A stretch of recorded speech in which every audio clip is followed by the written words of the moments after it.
Olá pessoal, graça e paz para todos vocês, sejam todos muito bem-vindos ao nosso canal Aleph e Ômega. No vídeo de hoje estaremos estudando a lição de número 3, que tem como título Jó e a realidade de Satanás. Na aula passada tivemos uma visão biográfica de Jó. Vimos que ele era íntegro, que ele era reto, que ele era temente a Deus e que Jó se desviava do mal. Vimos também que ele era o maior de todos os que viviam a leste da Palestina, ou seja, que era o mais importante em sabedoria, riqueza e piedade, mais do que qualquer outra pessoa daquela região.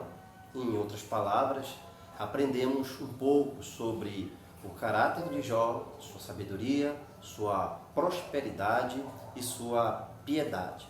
Se você ainda não assistiu a aula de número 2, quem era Jó, e quer ficar um pouco mais por dentro dos assuntos, como por exemplo, no que consistia o caráter de Jó, ou o porquê da mudança do sentido do verbo abençoar para amaldiçoar, por exemplo em Jó, capítulo 1, versículo 5, é só clicar no card aqui em cima e curtir a nossa aula.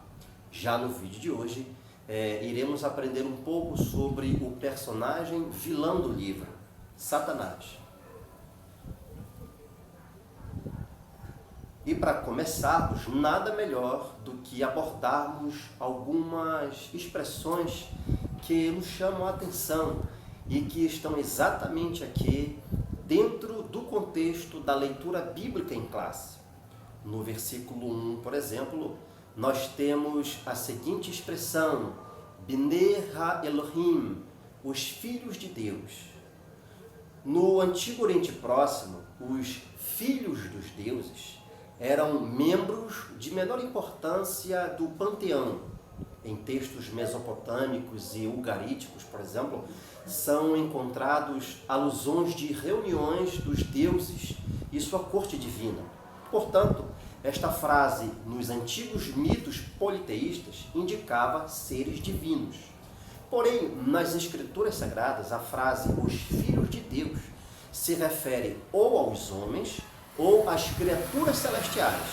Aqui, no livro de Jó, refere-se aos anjos. Todavia, não devemos confundi-los com aqueles filhos de Deus que, deixando-se arrastar pelas filhas dos homens, vieram a apostatar-se. Estes filhos de Deus, de Gênesis 6, provinham da linhagem de Sete e refere-se aos homens, obviamente, ao passo que os do livro de Jó eram de fato anjos.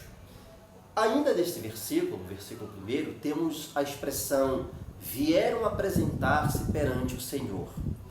O autor descreve a cena de uma corte real do Oriente, ou seja, o rei em seu trono e seus filhos entrevistados pelo pai para certificar-se de que tudo corre muito bem. Nada se diz em Jó acerca da localização dessa assembleia. O autor, neste caso muito particular, é inspirado tão somente a registrar os fatos. Narra e não explica, mostra e não interpreta. Sendo assim, para alguns, a assembleia, a reunião, poderia ter ocorrido aqui na Terra em qualquer montanha onde o Senhor tem o seu quartel-general. Mas, para a maior parte dos comentaristas, quando os filhos de Deus, ou seja, os anjos, estão reunidos ou se reúnem, constitui-se na Assembleia dos Santos. Portanto, aqui a imagem dos filhos de Deus reunidos designa de modo aparente um conselho celestial em que o Senhor preside como o Rei Supremo. Deus está assentado em seu trono no céu e os anjos lhe prestam contas. Essa reunião realizada no céu é parecida com aquela que Miqueias viu. Sendo assim, temos um fato intrigante numa outra frase desse mesmo versículo 1, que é veio também Satanás entre eles, e que nos leva à seguinte pergunta: tem o diabo livre acesso aos céus? Bom, para alguns, antes da morte e da ressurreição de Cristo, Satanás tinha acesso, vez por outra, à presença de Deus, mas que agora a Bíblia não declara em nenhum lugar que Satanás tenha acesso direto a Deus na nova aliança. Por outro lado, enganam-se os que julgam estar o maligno entronizado no inferno. Acha-se Satanás imperando na terra para tentar, e não raro, pode ser encontrado nas regiões celestiais para acusar. Portanto, para alguns, Satanás tem ainda acesso aos céus, pois ele só será lançado definitivamente no lago de fogo depois do juízo final. O livro de Jó abre com um prólogo em prosa que descreve Jó como um homem rico e reto. E também esse prólogo nos conduz a um encontro entre Deus e Satanás. É lógico que esse material deve ser entendido como tendo sido revelado ao escritor por Deus, pois contém informações que somente Deus poderia saber. E é exatamente nesse material, dentro desse contexto, que se encontra o que chamamos de os bastidores da tentação ou provação de Jó. Bom, antes de tudo, precisamos frisar uma coisa, que para algumas pessoas, Satanás não existe. E esse conceito seria uma consequência da crença em espíritos que o homem primitivo teria dado às forças sobrenaturais para as quais ele não tinha explicação. Assim, teria surgido a mitologia, ou seja, uma tentativa de explicação não racional que os homens primitivos acharam para lidar com o sobrenatural. Mas, por outro lado, o racionalismo filosófico também nega que Satanás exista como sendo uma realidade de natureza sobrenatural ou espiritual. Porém, a concepção que se tem de Satanás a partir das escrituras sagradas difere muito do mítico filosófico e também do racionalismo. De acordo com as escrituras, Satanás existe e é real. Essa é uma das constatações que o leitor logo chega ao ler o livro de Jó. Portanto, nesta lição abordaremos algumas questões relativas à realidade e à natureza de Satanás a partir do contexto do livro de Jó.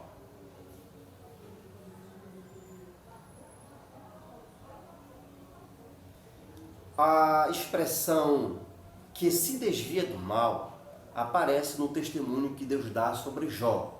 Fica bastante claro que o livro de Jó não tem o propósito de explicar a origem de Satanás, tampouco como o mal veio a existir no universo. O livro parte do pressuposto de que Satanás existe e de que o mal é uma realidade. No caso de Jó, fica subentendido que o mal é anterior a ele, visto que Jó procurava evitá-lo. No Antigo Testamento, há dois textos clássicos que são aceitos pela maioria dos teólogos como reveladores da origem e da queda de Lúcifer. Embora hajam muitas discussões sobre a identidade direta de Satanás nesses textos, após uma exegese bíblica que considera os aspectos literários da época, tais como poesia, figura de retórica própria da literatura hebraica e a duplicidade profética, chega-se à conclusão de que, sem sombra de dúvida, ambos os textos fazem menção clara à figura de Satanás. Além do mundo físico e da humanidade, Deus também criou seres espirituais. A Bíblia dá diferentes títulos a essas criaturas espirituais de Deus, como, por exemplo, o título ou expressão Filhos de Deus. No livro de Jó, são os anjos identificados como filhos de Deus e, à semelhança dos homens, foram eles também criados pelo Senhor. É categoricamente certo que eles foram criados antes da terra, porque eles cantavam quando as suas bases foram fundadas. Ao contrário de Deus, que é eterno e todo-poderoso, Satanás é um ser espiritual criado. Todavia, dizer que Satanás é um ser criado está muito longe de dizer que ele foi criado por Deus dessa forma. Mas, então, se Deus criou todos os anjos bons, como surgiu Satanás? Bom, o Senhor realmente criou os anjos como seres perfeitos e bons, todavia dotados de livre-arbítrio. Assim, Satanás, que antes fora um anjo bom, também foi dotado com capacidade de escolha. Dessa forma, Satanás tornou-se Satanás porque escolheu ser assim. Ou seja, o livre-arbítrio transformou um anjo bom em Satanás. Portanto, Satanás é um ser criado. Mesmo sendo dotado de natureza espiritual, ele não é autoexistente.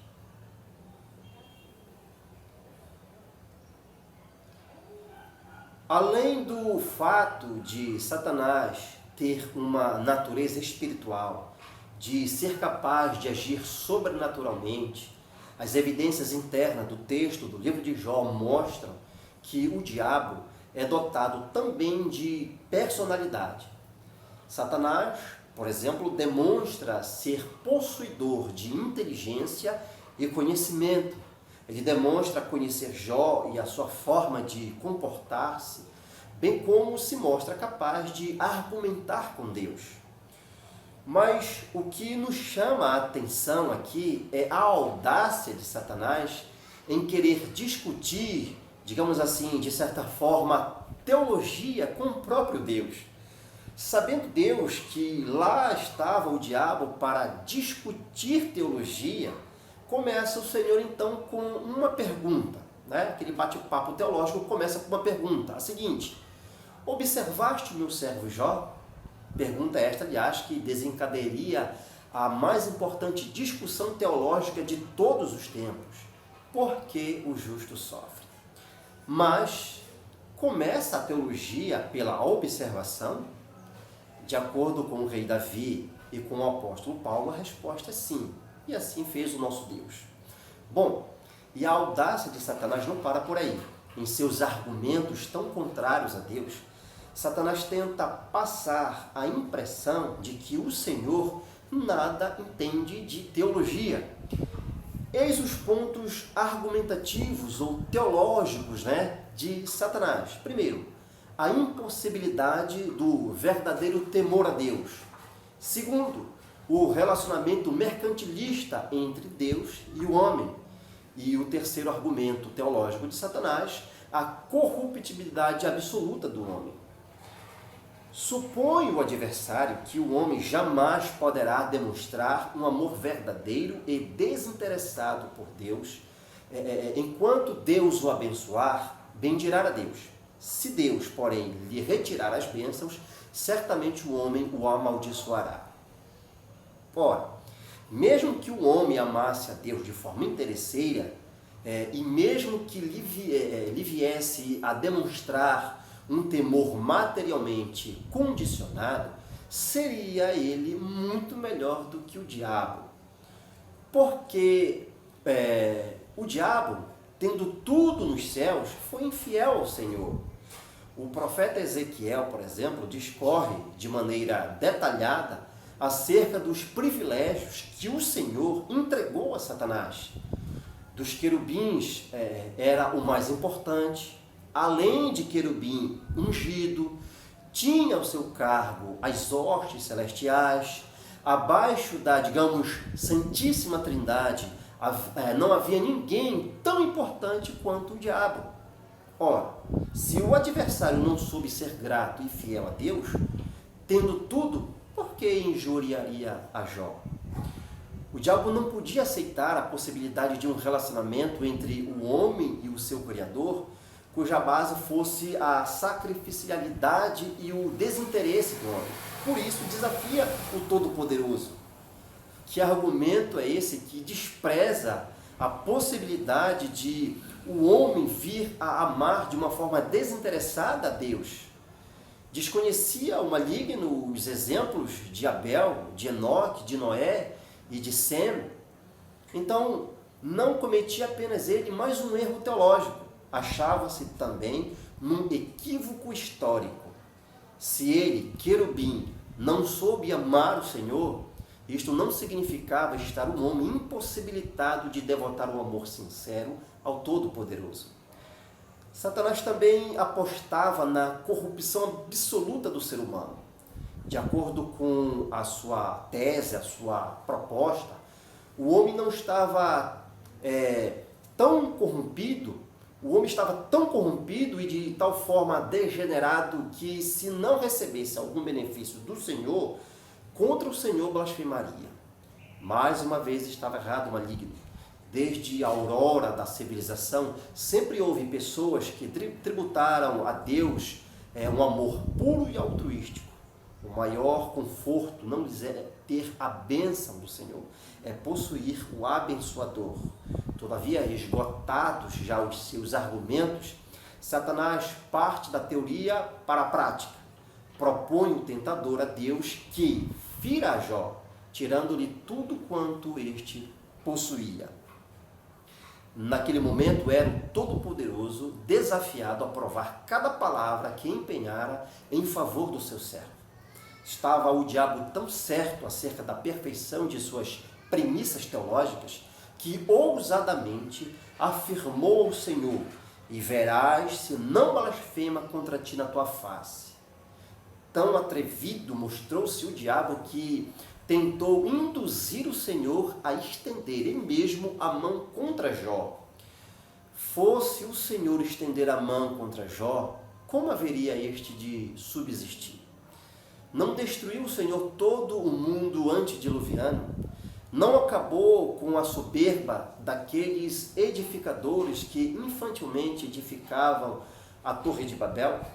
Aliás, não abateu o Senhor o ungido querubim no exato momento em que este se achava no auge da sua apostasia? De que forma haveria Jó de resistir ao Senhor? Se Deus assim o fizesse, estaria também contrariando os seus atributos morais, como, por exemplo, a santidade e a sua justiça. Além do mais, não pode o Senhor ser tentado pelo mal, nem muito menos ceder a tal tentação. Por conseguinte, se o diabo estava insatisfeito com Jó, que se levantasse ele mesmo contra este. Por isso, o Todo-Poderoso lança este desafio àquele ser. Assim, foi permitido a Satanás tocar em todos os seus bens, e até mesmo no próprio Jó. Consolemo-nos, no entanto, com a seguinte promessa: não seremos tentados além de nossas forças, e mesmo que essas forças venham a se esgotar, o poder de Deus se aperfeiçoa em nossas fraquezas.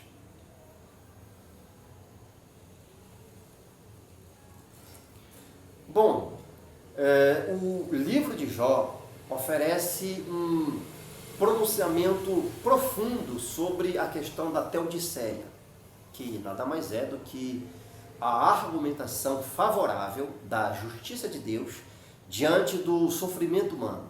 E por isso lida com a pergunta dos séculos: se Deus é justo e amoroso, por que permite que um homem realmente justo, tal como Jó, sofra tanto?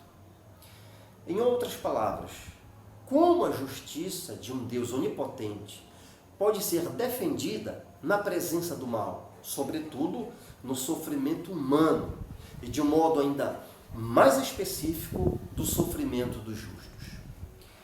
Jó nunca soube as razões do seu sofrimento. Ele parece nunca ter nenhum conhecimento do debate celestial que houve entre Deus e Satanás e que precipitou a sua dor. Satanás, sendo incapaz de lutar contra Deus de modo frontal, tem como intenção frustrar o empreendimento de Deus incorporado na criação e centralizado no relacionamento entre Deus e o homem. Como tentador, Satanás procura afastar o homem de Deus. Como consequência dos seus ataques, Jó estava em dor e tormento. Seu sofrimento era multifaciado, ou seja, era físico, era social, era emocional e espiritual.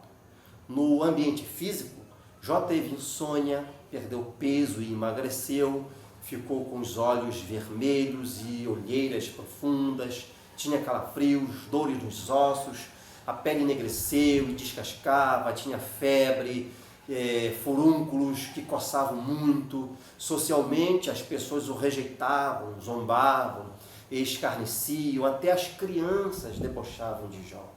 Por isso, na área emocional, Jó não tinha alegria. Na sua angústia e na sua amargura, todos os amigos e parentes o abandonaram. No âmbito espiritual, Jó sentia que estava na escuridão e em desespero. Diante de Deus, Jó estava espiritualmente sem esperança. Para Jó, é como se Deus estivesse parado e aparentemente desinteressado nele, embora ele clamasse por ajuda.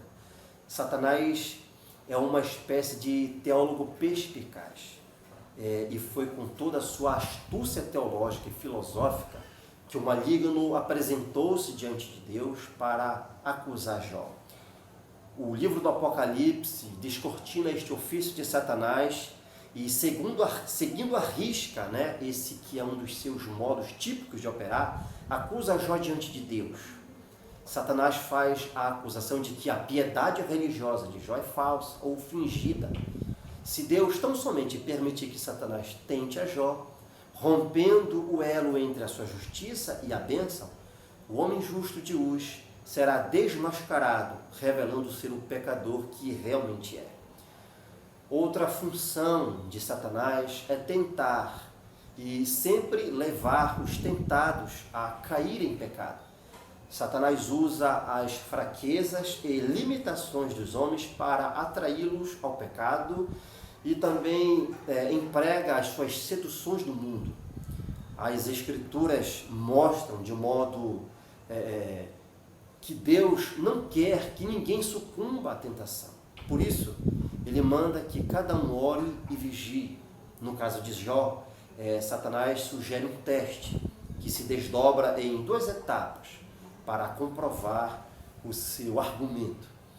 Vale a pena ressaltar, vale a pena notar que, embora os agentes dos primeiros infortúnios de Jó sejam forças naturais e homens maus, o instigador é Satanás, assim como foi no segundo teste.